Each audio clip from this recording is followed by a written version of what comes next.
I wish it were brief. It's a pretty long story. But I started out in New York, and I was a writer and producer, and I really had no interest in being in front of the camera.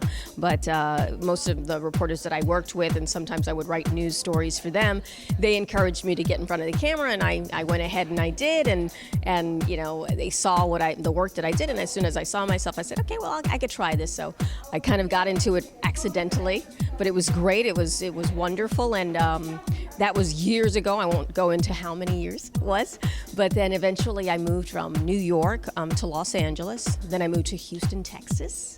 I did that for about 3 years.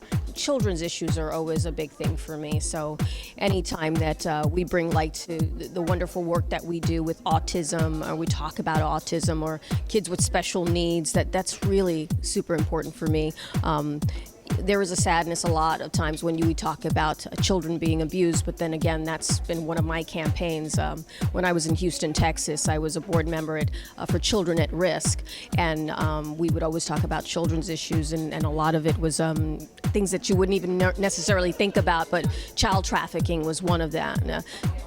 It always surprises me that there's very few of us out there, but the encouragement and the support that I get from the community, and when I get these letters from young Latinas saying that they're inspired by what I do, that just keeps me going. And again, it's a little hard to come to terms with the fact that there's so few of us there. I never knew that growing up. In fact, I was the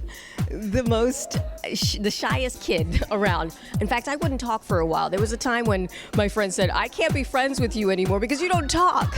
So the fact that I do this for a living and I talk for a living is pretty amazing. So that's why I encourage a lot of kids. I'll go to schools and I visit them, and sometimes they're kind of like in the background and they're not saying much, and I encourage them that, you could do anything you want to. Look at me. I mean, I started out just being the shy little girl, and here I am every day talking to millions of people and expressing myself the way I do. But I don't know where I got my confidence, but at some point I knew that I could do anything. And I come from humble beginnings. And I also lived in the Dominican Republic, which is where my parents are from. I lived there for 3 years when I was about 13 years old. It was a real turning point for me. I realized how hard people had to work for the opportunities that we are given here in the United States, and I knew I wanted to change my life.